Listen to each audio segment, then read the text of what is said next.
기도하겠습니다. 오늘 우리가 살아가는 삶을 보게 되면 수많은 사람들과 또 수많은 사건들과 관계를 맺으며 살아갑니다. 인생에서 누구를 만나느냐는 대단히 중요한데 그냥 누구를 만나느냐, 그 사람과 좋은 시너지를 가지고 또 살아가고, 또 그렇지 못한 사람은 덜 상호작용을 하며 살아가는 정도가 아니라 어떤 사람을 만나느냐, 이것이 우리 인생을 결정짓는 중요한 일이 되기도 합니다. 그러므로 우리가 누구를 만났냐 대단히 중요한데, 이 만남은 하루의 삶을 살아가는 데도 중요하고 인생 전체를 통해서도 우리가 큰 영향을 받는 것이 만남입니다. 그래서 신앙세계에 이런 말이 있습니다. 인생의 방황은 예수 그리스도를 만남으로 끝이 나고, 신앙의 방황은 좋은 교회를 만남으로 끝이 난다라는 말이 있습니다.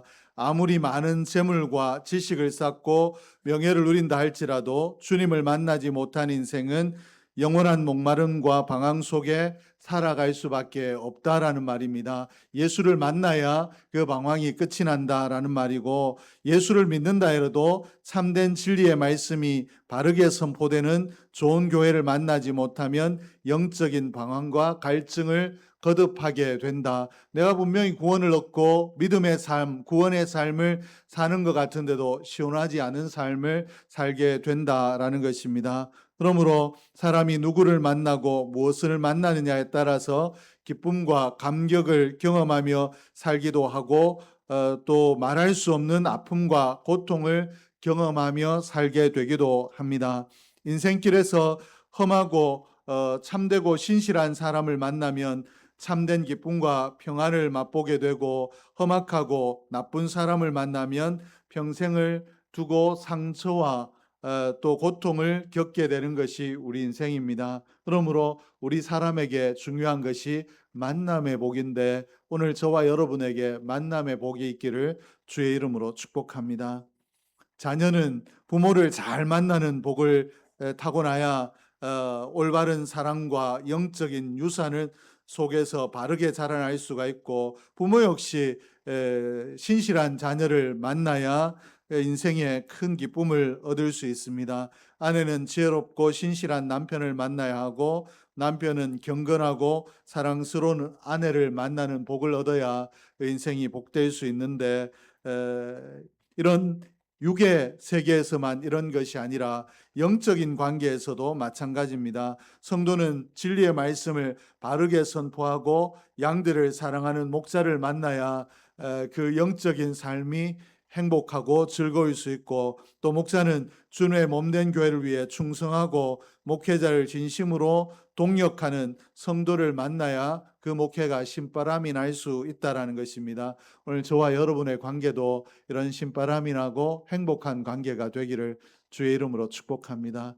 저는 기도할 때마다 더 양을 사랑할 수 있는 마음을 달라고, 말씀을 전할 때 말씀의 권능을 달라고 기도할 테니까, 여러분도 교회와 목회자를 위해서 최선을 다해서 협력하는 좋은 동력자가 되기 위해서 기도함으로 우리가 서로 간에 좋은 목회자, 좋은 성도가 될 수 있기를 주의 이름으로 축복합니다. 아멘이 좀 작은 것 같아요. 네, 그렇죠. 우리가 이왕 신앙생활 하는데 이런 좋은 관계로 마지막에 내가 좋은 목사님 만나서 신앙생활 잘하고 하나님 앞에 간다. 또 내가 목회를 그만둘 때 좋은 성도들 만나서 여한 없이 행복하게 목회하고 목회 사명을 마쳤다라고 해야 우리의 인생이 복되지 않겠습니까? 꼭 그렇게 될 수 있기를 주의 이름으로 축복합니다. 오늘 본문에 등장하는 사울, 우리가 흔히 알고 있는 바울의 인생은 예수님을 만남으로 그 인생이 완전히 뒤바뀌어졌습니다. 바울이 예수님 만나기 전에 사울이었을 때 사울은 어떻게 했느냐? 그리스도를 따르는 교회들을 집요하게 핍박했던 사람이 바울이었습니다. 그리고 스데반 집사가 돌에 맞아 순교할 때도 이 돌에 맞는 것 예수를 전했기 때문에 마땅한 일이다라고 여기고 그 돌로 쳐서 죽이는 일에 앞장섰던 사람이 바울이었습니다. 예루살렘 교회를 진멸하고 남녀를 막론하고 믿는 자들을 잡아 옥에 가두는 일에 열심을 내고 앞장을 섰던 열심주의자가 바울이었습니다. 예수님을 만나기 전에 바울의 삶을 한마디로 정의하면 다른 사람들에게 고통을 주는 그런 삶이었습니다. 그러나 이 바울이 율법적으로 열심을 품었고 또 영과 육의 열심이라는 그 열심을 가지고 있었기 때문에 자신은 영과 육이 하나님 앞에 바르게 섰다라고 생각했지만 가정들을 파괴하고 성도들을 옥에 가두고 눈물과 탄식을 유발했기 때문에 수많은 사람들의 원망을 받았고 또 자신은 열심히 한다라고 했으나 하나님 앞에 바른 열심을 가지지 못했던 안타까운 삶을 살았습니다. 그러나 정말 열심을 가지고 하나님의 영광을 위해서 열심히 달렸지만 이웃들의 고통을 더하는 삶을 살았고 하나님의 뜻을 더 깊이 반역하고 거역하는 삶을 살았던 사람이 바울이었습니다. 그러나 다메섹 도상에서 부활하신 예수님을 만나고 난 이후에 바울의 삶은 완전히 달라졌습니다.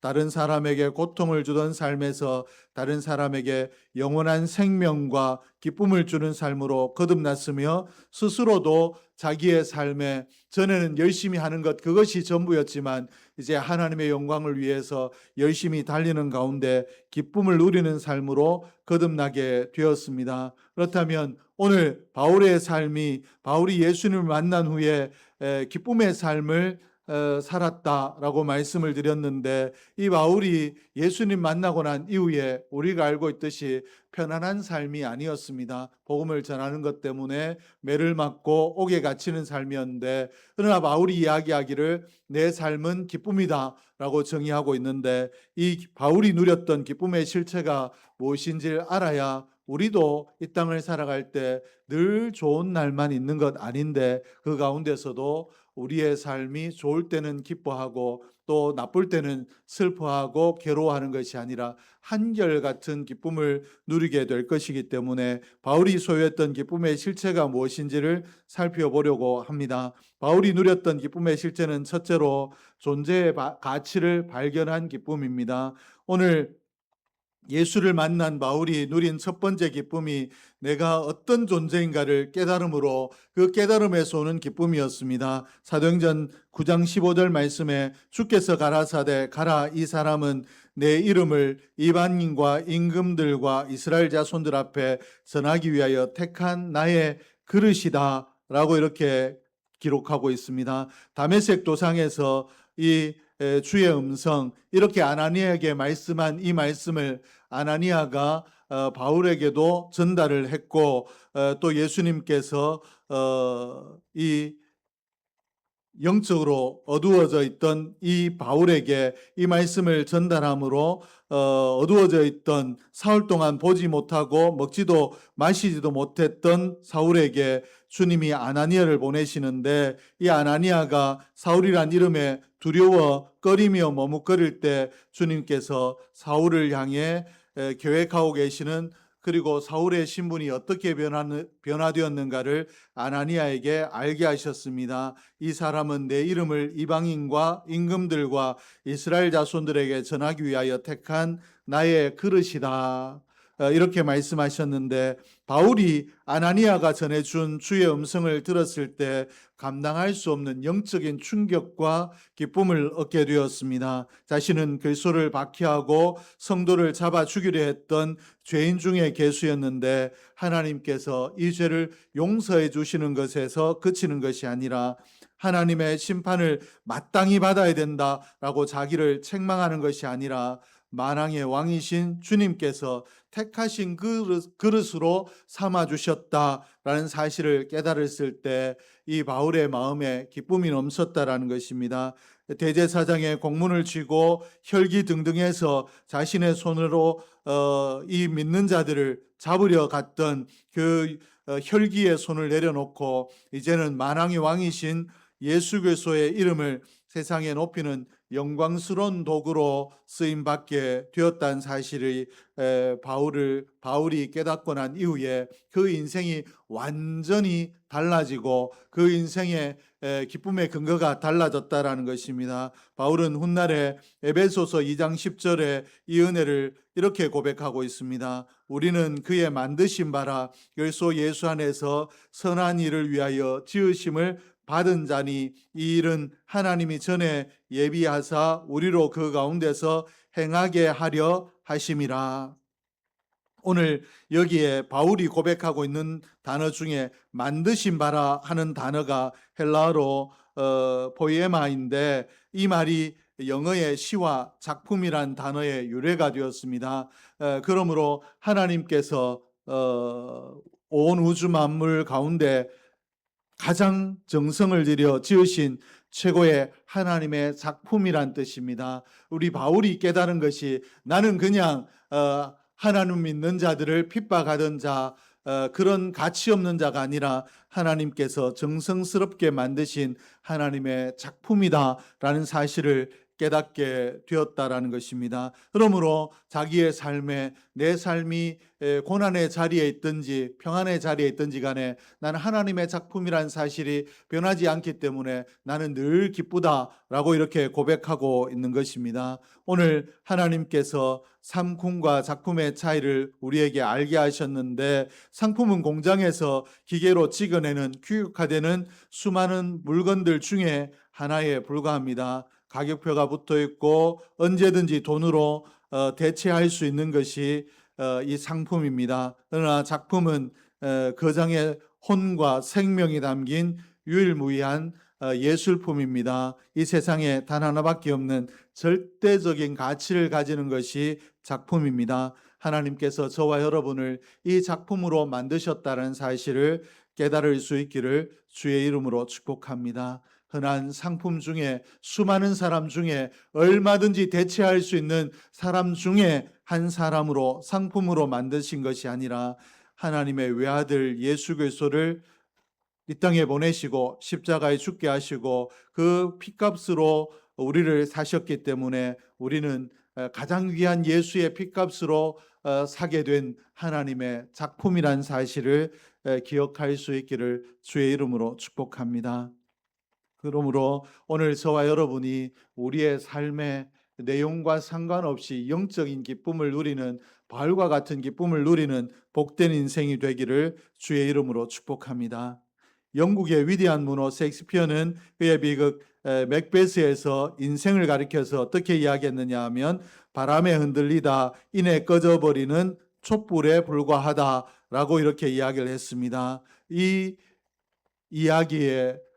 이야기들을 세상 사람들은 많이 문학으로도 또 인생의 고백으로도 이야기를 많이 합니다. 인생이 별 것 없고 참 부질없고 서글픈 것이 인생이라고 이야기하는데 이 모든 말들은 부활하신 예수 그리스도를 만나지 못하고 하나님을 알지 못하는 자들의 이야기일 뿐입니다. 예수 안에서 거듭난 성도의 인생은 결코 쉽게 꺼져버리는 촛불이 아니라 하나님의 영광을 위하여 타올라야 될 거룩한 불꽃이며 세상을 밝히는 빛인 줄로 믿습니다. 그러므로 오늘 세상이 우리를 뭐라고 이야기하든 하나님께서 우리를 작품으로 인정하신다는 사실 때문에 하나님의 영광을 위하여 빛을 발하는 빛의 삶을 살 수 있기를 주의 이름으로 축복합니다. 둘째는 눈의 비늘이 벗겨지는 기쁨입니다. 바울이 예수를 만난 후에 누렸던 두 번째 기쁨은 바로 눈의 비늘이 벗겨져 신령한 세계를 다시 보게 된 기쁨이었습니다. 9장 18절 말씀에 보니까 즉시 사울의 눈에서 비늘 같은 것이 벗겨져 다시 보게 된지라 일어나 세례를 받고 이렇게 했는데, 다메섹 도상에서 강력한 빛을 만나고 난 이후에 앞을 보지 못하게 되었던 바울의 암담한 이 상황을 여러분들이 한번 생각을 해보시면 얼마나 상황이 답답했겠는가 짐작이 가실 것입니다. 원래부터 보지 못했던 시각장애인이 아니라 능숙하게 또 영리하게 세상 학문과 율법을 다루던 지식인이 갑자기 칠흑 같은 어둠 속에 갇히게 되었고, 그 답답함과 불안함이 이루 말할 수 없을 것이었습니다. 자기의 힘으로 한 걸음도 내딛지 못하고 누군가의 손을 의지해야 그 걸음을 옮길 수 있는 그런 절망의 자리를 경험했던 바울이 이제 아나니아가 찾아와 예수의 이름으로 안수할 때 즉시 그 눈에서 비늘 같은 것이 벗겨져 떨어져 나가게 되고 다시 보게 되었다, 이렇게 기록하고 있습니다. 바울의 기쁨이 얼마나 컸겠는가 짐작할 수 있을 것입니다. 그러나 이 기쁨이 여기에서 끝나는 것이 아니라 육신의 눈이 열려서 세상을 다시 보게 된 것도 벅찬 기쁨이었는데, 여기에서 끝난 것이 아니라 바울의 삶에 일어난 더 깊은 일이 있었는데 무엇인가 하면 영안이 열리는 것이었습니다. 오늘 비늘이 벗겨졌다라는 것은 지금까지 영적으로 눈이 어두워 보지 못했던 이 영적 눈이 띄어졌다, 다시 영적으로 이 가리워져 있던 비늘이 벗겨지고 영적으로 눈이 열렸다라는 뜻도 가지고 있습니다. 오늘 예수님을 인격적으로 만나기 전에 바울의 눈에 예수는 율법을 어기는 나사렛 이단으로밖에 보이지 않았는데, 이 영안이 열리니까 성령의 은혜로 비늘이 벗겨지니까 예수가 구약에 예언된 메시아임을 깨닫고 세례를 받게 된 것입니다. 하나님의 영광스러운 아들임을 명확하게 깨닫고 이 세례를 받게 된 것입니다. 그러므로 오늘 바울의 눈이 예수를 만나고 난 이후에 신령한 눈으로 바뀌어졌는데, 오늘 저와 여러분도 예수를 만났기 때문에 이 신령한 세계를 보게 된 이 눈을 가지고 있는 줄로 믿습니다. 그러므로 세상 일에 몰두하지 아니하고 하나님 앞에 기도하며, 하나님 내 영안이 더 밝아지기를 원합니다. 기도하면 영적인 세계를 바라보고 영적인 기쁨을 누리게 될 줄로 믿습니다. 바울과 같이 예수를 만난 저와 여러분의 영안이 날마다 밝아지기를 주의 이름으로 축복합니다. 셋째는 사명의 기쁨입니다. 바울이 예수를 만난 이후에 경험하게 된 세 번째 기쁨이 주님이 맡기신 사명, 이 사명에 순종함으로 얻게 된 기쁨입니다. 20절과 22절에 이렇게 기록하고 있습니다. 즉시로 각 회당에서 예수가 하나님의 아들이심을 전파하니 사울은 힘을 더 얻어 예수를 그리스도라 증언하여 다메섹에 사는 유대인을 굴복시키니라. 오늘 본문에서 바울의 행동을 묘사하는 두 가지 중요한 단어가 있는데, 그것이 무엇인가 하면 20절에 있는 즉시로라는 단어이고 또 22절에 있는 힘을 더 얻어라는 단어입니다. 바울의 이 영안이 열리고 난 이후에 성령이 충만해지자 지체하지 않고 즉시로 회당으로 달려가서 이 예수를 전했다라고 이렇게 기록하고 있습니다. 지금까지 예수를 믿는 사람들을 잡아 가두기 위해서 달렸던 그가 이제 동일한 장소에서 예수의 이름을 전하는 자로 바뀌어졌다라는 것입니다. 예수가 하나님의 아들이며 그리스도라고 목숨을 걸고 전파하기 시작했다라고 이렇게 기록하고, 주변 사람들이 놀라며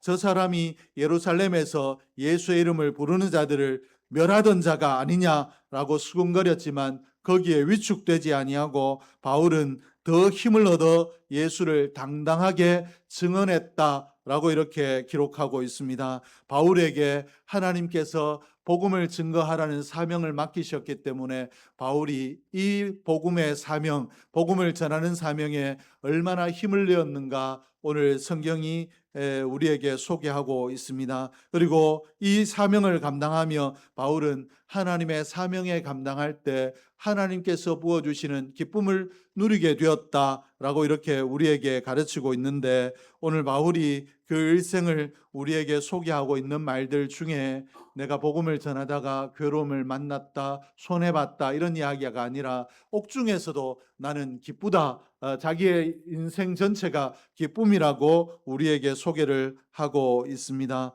오늘 바울이 자신이 내 인생에 하나님을 위해 할 일이 있다라는 사실이 얼마나 기쁜가, 그리고 그 일을 감당할 때 하나님께서 하늘로부터 얼마나 큰 기쁨을 부어주시는가를 우리에게 보여주고 있습니다. 세상의 일은 아무리 잘하더라도 시간이 지나게 되면 그 부귀영화도 소용이 없고 또 내 건강도 소용이 없고 이 모든 것들이 허무하게 지나가게 되지만, 하나님의 일을 하게 되면 내가 이 땅에서 수고하고 또 어려움 가운데 있는 것 같으나 성령께서 부어주시는 기쁨이 있고 하나님 나라에서 얻게 될 영원한 보람, 기쁨이 있는 줄로 믿습니다.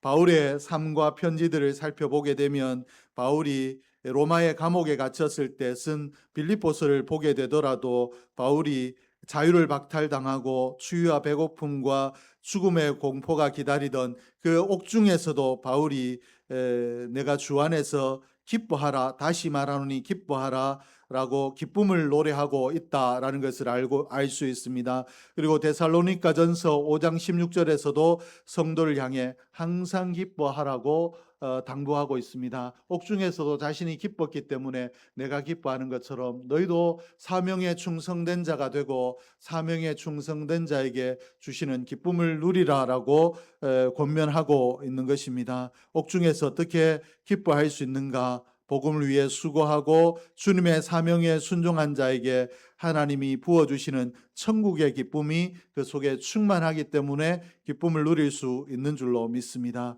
오늘 부활하신 예수님을 인격적으로 만난 바울이 누렸던 이 사명의 기쁨이 오늘 저와 여러분에게도 충만하기를 주의 이름으로 축복합니다.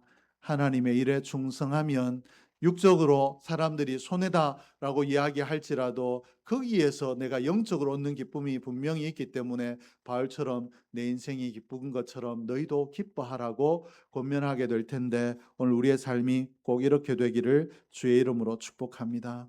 바울이 다메섹 돈상에서 부활하신 예수님을 만나고 난 이후에 인생이 새로워졌는데, 내가 하나님의 작품이다라는 것을 깨닫고 내 존재로 인해서 나는 쓸모없는 자요, 무능한 자요, 무익한 자라고 침체되었던 이 마음들이 바울처럼 우리의 마음도 새로워질 수 있기를 주의 이름으로 축복합니다. 그리고 바울이 영적인 비늘이 벗겨져서 그리스도의 영광과 천국의 소망을 바라보게 되고 그 기쁨으로 다름질할 수 있었던 것처럼 우리도 세상의 것들에 매이지 아니하고 영적인 것들을 바라볼 수 있는 영안이 회복되기를 주의 이름으로 축복합니다. 그리고 복음을 위해, 사명을 위해 목숨을 바쳐가며 충성하고 그 사명의 기쁨을 누렸던 바울을 배워서 우리도 사명에 충성된 자가 될 수 있기를 주의 이름으로 축복합니다. 그러므로 이 더운 일기에 우리가 지치지 아니하고 바울이 만났던 예수님, 나도 만났다는 사실을 기억하고 바울처럼 새로운 삶을 사는 저와 여러분이 되기를 주의 이름으로 축복합니다. 기도하겠습니다. 하나님 아버지 감사합니다. 하나님께서 오늘 저희들에게 귀한 말씀